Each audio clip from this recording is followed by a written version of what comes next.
What is something you don't have the heart to tell to your family? My wife hates them. That I'm getting annoyed by all the negativity they keep spreading. It feels like they don't even want to be happy.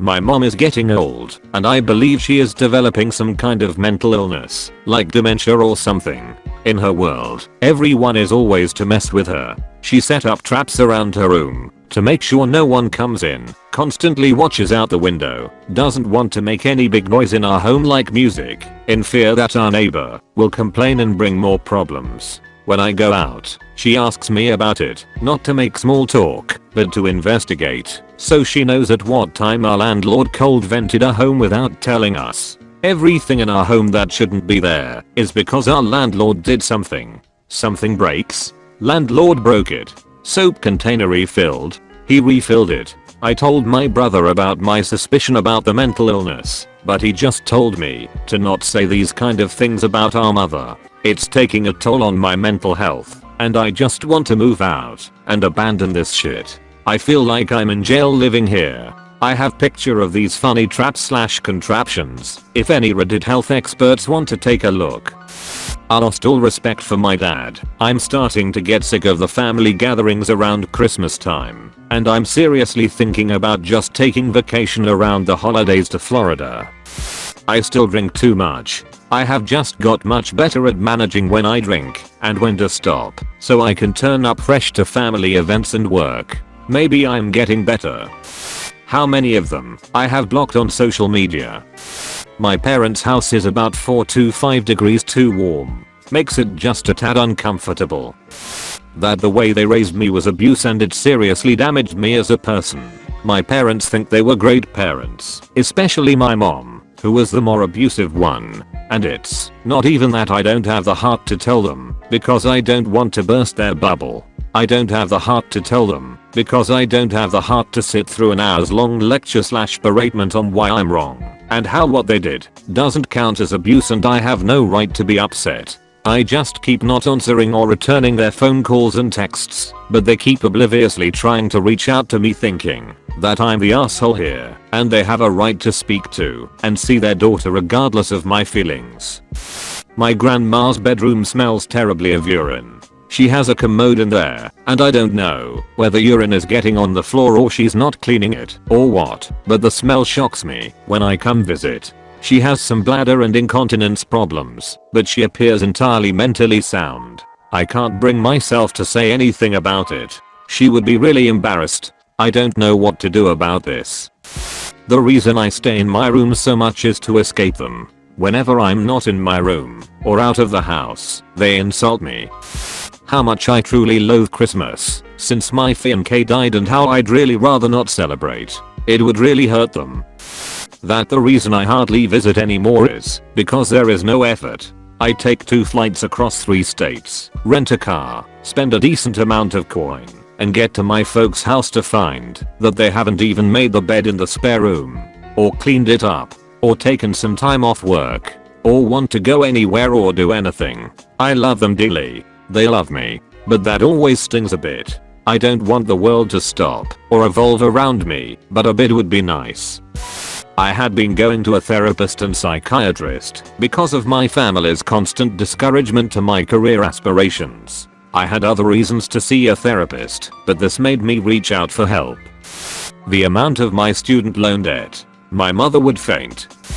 Well, mine is less impactful than what's already on here, but they're all terrible cooks. Like don't even understand fundamental cooking techniques. I'm no chef, but their food is borderline inedible, and it's a miracle they haven't given each other food poisoning multiple times.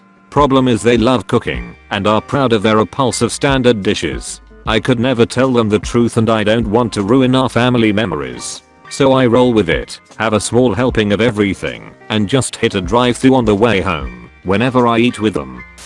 I really need to go back to therapy. That I know you cheated on my mom. My grandfather lied about quitting smoking. You're getting really old, and I'm not ready to lose either of you. My dad is gonna be 76 in a few months, and I'm dreading him not being there for me. And to my younger brother, get a fucking divorce, bro. That I despise my parents for being so selfish during their divorce and not putting us kids first. Still 20 years later we get shitty comments from one about the other. At my wedding they wanted some sort of acknowledgement for being able to be civil. Congratulations on doing what 99% of the population can do, assholes. That I was raped 2 weeks after I moved out of home. I was only 17. I just don't want to hurt them, so I've kept it to myself. That I'm so exhausted 24/7 that I just want to sleep and fade away. I'm still battling depression every day, but I'm functional because I'm still able to get up and work and I'm not suicidal. I'm just constantly overwhelmed and so fucking tired. I have cancer, probably the same kind that killed my mother's parents and is killing her brother. Not curable, but won't start to show for a while, and I want to enjoy what time I have left. Thing is, and here's a bonus relevant to the initial question, I wanted to enjoy most of it without them. That I was actually traveling all over Europe and not studying in a university, after which I faked my university papers so that my parents would not worry. Though while traveling I met a good friend of mine, who is now my business partner. We started a smaller business. I was able to earn a good amount and finally get my degree a few years back. So basically, no harm done. But I will never tell them that. Ever. That the reason none of my friends came over when I was a kid is because I never invited them. I was embarrassed of my insane mom and messy house. My brother raped me regularly when I was between 7 and 16. He was 18 years older than me and always lived in the same house when he wasn't in jail or on the street because he was an addict. He died of an overdose after one night when I was 16.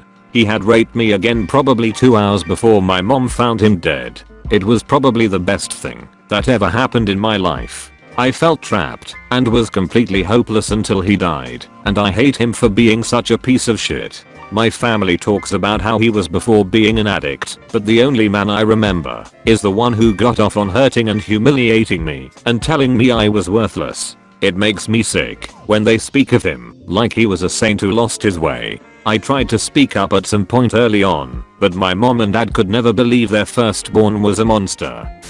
My meds aren't for casual anxiety, they're for acute PTSD. I'm seeing a therapist. I've been hiding my episodes and passing them off as school jitters for half a year.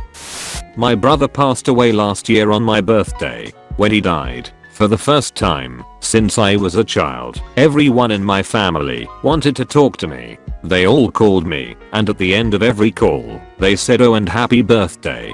I was forced to celebrate my birthday this year anyways, but they're all focused on him. I can't escape it. I don't want my birthday anymore, not because I'm selfish, but because I miss him. My family wants me to be happy that day, but they want me to remember him too. I don't know what I'm trying to say here. He was my absolute best friend. It just kills me to think about the fact that he's not here anymore. I wish my family would respect my wishes and just leave me alone on my birthday. That I'm 21 and no longer a child, but I'm sure that half the world has to deal with this struggle. I haven't told them that I want this to be my last Christmas. Not currently suicidal, have been in the past, but more like I want to move out when I graduate college in a few months and never look back. No contact, no holidays. Maybe talk to my brother still, because it's not all their fault. I just feel alone, and I want a new start in a new place, so I can make a name for myself. I can just be me. That favoriting your eldest child definitely impacts the two younger kids in the family, and we can all see it. Small progress is still progress, and showering the oldest in it for every little thing they do while me and my sister get slated for any tiny progress we do is ripping the family apart. That my childhood did affect me negatively. I just don't see the point in bringing up something that I don't feel can be changed and or help anything. I will never get married and give you grandchildren. That I'm not a Christian anymore. Knowing that my parents will think I could go to hell for eternity if I were to die now would break their hearts, and I don't think I could tell them. That my husband and I are divorced. I moved out a year ago. He and I can't bring ourselves to tell our families because we don't want to hurt them and we don't want to talk about it. After 16 years, we don't want to upset the families. Mine and his family spend all of the holidays together at either his or my parents' house. We still do the holidays together because we don't want to talk to them about it. Our parents are up there in ages. So that's that.